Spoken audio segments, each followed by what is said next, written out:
Fatos e versões. O que vai impactar na sua vida agora no Café com Política. No Café com Política de hoje, a gente recebe aqui nos estúdios o deputado federal Wilson da Fetaeng, que é do PSB. Deputado, bom dia, mais uma vez, prazer tê-lo com a gente aqui. Bom dia, Rodrigo, a você, a Thalita e todos os ouvintes do programa. E um programa que tem uma audiência fabulosa, interessante e importante para fazer o debate com a nossa sociedade como um todo. Muito obrigado, deputado. Deputado, para a gente começar esse bate-papo, os trabalhos em Brasília recomeçam. O senhor deve estar voltando para lá, inclusive, se não hoje, amanhã. Hoje. Exatamente. E a gente está acompanhando aí nas últimas semanas em Minas os problemas que tivemos com a chuva.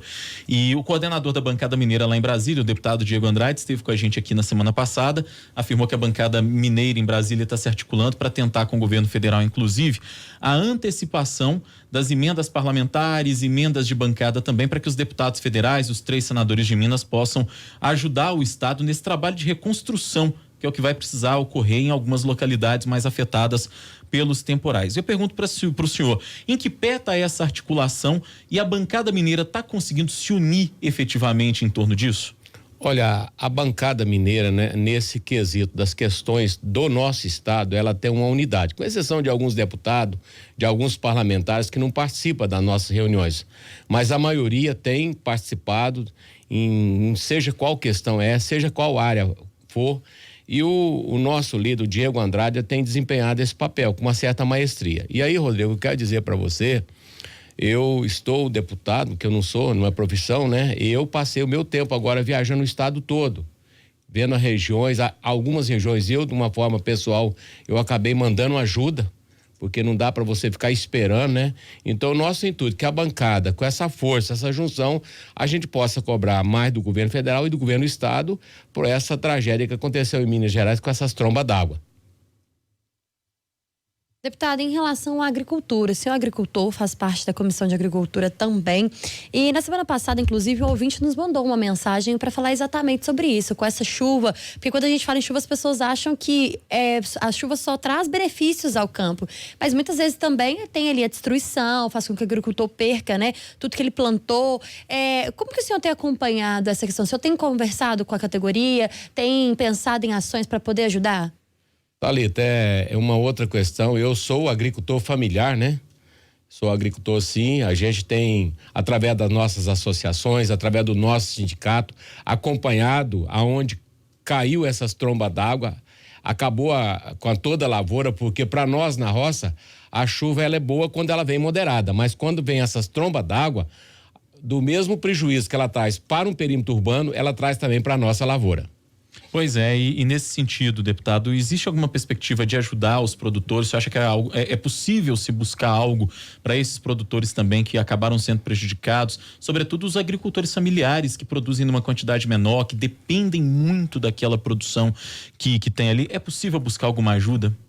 É possível, Rodrigo, a gente usar da boa vontade dos governos, seja ele estadual ou federal. Essa semana eu tenho uma audiência com a secretária de Agricultura dentro de uma pauta que eu vou discutir com ela. Quero discutir também essa questão, principalmente aonde tivemos assim regiões que perderam tudo. Além de vidas, nós tivemos agricultores que perderam a vida. Onde, por exemplo, você ouviu isso? Em Pedra Bonita, na região do leste, Manhuaçu, Sericita, Abre Campo, enfim, Matipó foi toda inundada, então ali teve uma perda muito volumosa. Então, nessa reunião da nossa bancada em Brasília, estou indo para Brasília hoje e eu tenho uma audiência com a secretária de Agricultura, Ana Maria Valentino, nessa sexta-feira para discutir uma agenda com ela e quero discutir essas perdas também. O que seria o essencial, digamos assim, para o produtor rural nesse momento, deputado? A agricultura familiar, ela às vezes trabalha com o PRONAF, que é o Programa de Fortalecimento da Agricultura Familiar, que ela toma um crédito no Banco do Brasil, no Banco do Nordeste. No nosso caso aqui, o Banco do Brasil, porque o Banco do Nordeste pega mais a região do semiárido, da Sudeste, são aqueles 187 municípios. A gente, quando o agricultor perde tudo e ele toma um crédito, a nossa negociação precisa do governo ter esse entendimento, precisa do governo ver, através do Banco do Brasil, como foi o caso aqui do rompimento o ano passado, com a barragem aqui do Córrego Feijão, em Brumadinho. Nós tivemos não só foram vidas que foram perdidas com aquele rompimento, nós tivemos vários agricultores familiares que perderam suas hortas, perderam sua propriedade, perderam seus equipamentos. Então a gente tem negociado isso também com o governo. O senhor disse que fez deu uma volta por Minas Gerais em algumas cidades que foram atingidas pelo temporal. O que o senhor viu de mais destruído, que foi mais impactado no estado, deputado? Eu vi, Thalita, cena de destruição. Inclusive, uma cena que me chamou muita atenção, além do leste, eu tive essa semana no Jequitinhonha, eu tive no Mucuri, eu tive no norte de Minas, fui até Montalvânia, e eu vendo, atravessando a balsa do São Francisco, eu percebendo o São Francisco parecendo uma tsunami, a enchente do rio, e dessa água que desceu do centro-oeste, Campo das Vertentes, animais mortos, animais domésticos descendo o rio abaixo. Então isso é muito triste ver o agricultor, porque aquilo é um patrimônio dele. Patrimônio esse que foi tirado assim em poucos minutos através dessas trombas d'água que aconteceu nessa região aqui perto de Belo Horizonte. Deputado, quero falar um pouquinho com o senhor a respeito do ano legislativo lá em Brasília. Como o senhor disse, está para começar, o senhor está retornando para a capital federal ainda hoje. E o governo federal tem apostado que esse pode ser o ano da reforma administrativa e da reforma tributária. A reforma administrativa que trata principalmente até de direitos de servidores públicos, e a reforma tributária, que é um outro assunto também que há décadas é discutido no Brasil e não avança.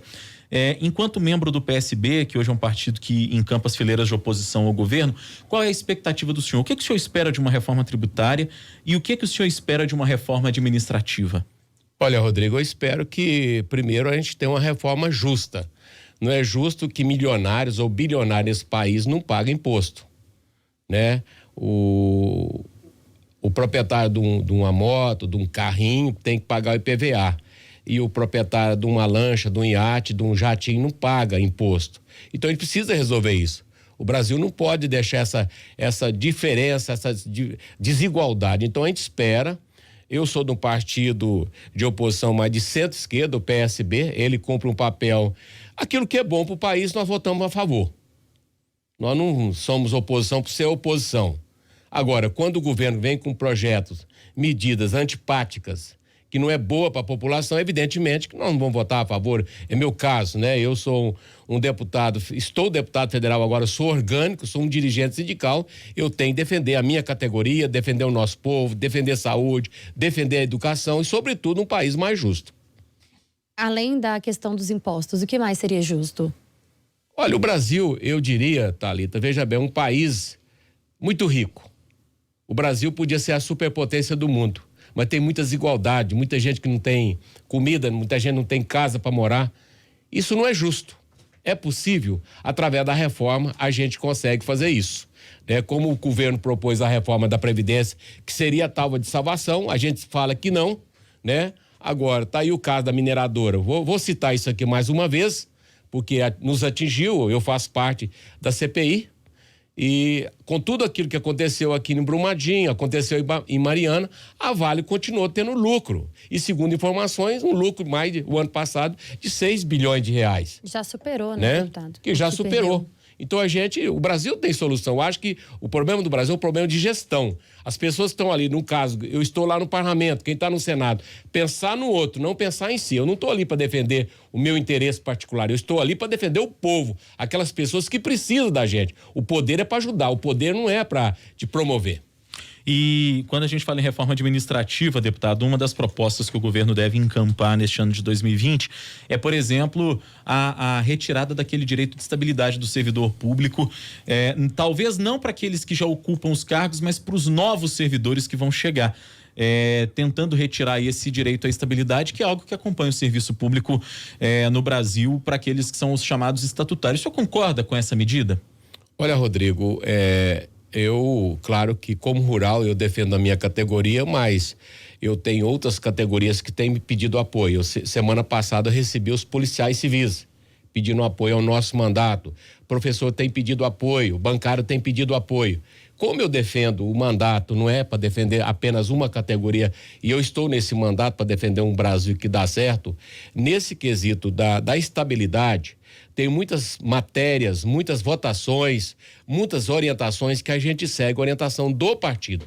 E nós devemos ter essa semana, puxado pelo nosso líder da bancada, um debate entre nós, entre os 32 deputados, evidentemente todos os 32 são chamados, agora se não for não é o problema do líder, mas estamos lá para discutir essas matérias que é importante. Eu estou do lado da classe trabalhadora, eu particularmente sou defensor da estabilidade, sim. Hora do bate-pronto. No Café com Política. Hora do bate-pronto. São perguntas objetivas e respostas igualmente objetivas. Combinado, deputado? Combinado? Chuvas. Combinado. Para começar, chuvas em Minas Gerais. Necessária, porém chegou num volume muito grande, num prazo muito curto. A agricultura e o agronegócio e a chuva. Não podemos ver a agricultura como uma agricultura única. A agricultura tem pequena, média e grande, e nós que somos da agricultura familiar não podemos ser entendidos enquanto agricultura do agronegócio. E a chuva é importante, porém, como eu já falei antes, ela com excesso ela acaba nos prejudicando. Expectativa para o ano de 2020 na Câmara? Eu particularmente tenho uma expectativa positiva. Até porque eu estou no primeiro mandato, o ano passado eu estava aprendendo os caminhos daquela casa, agora eu estou no segundo ano do mandato, então para mim já tem mais facilidade nas comissões que eu participo, na área que eu atuo ali em Brasília, então eu tenho a expectativa que o nosso mandato poderá fazer mais alguma coisa além do que fizemos no ano passado. O governo Zema. É um problema. Futuro do PSB?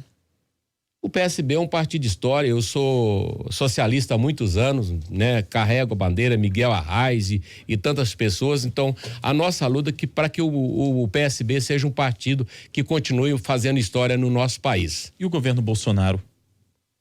Bolsonaro não foi o meu governo, né?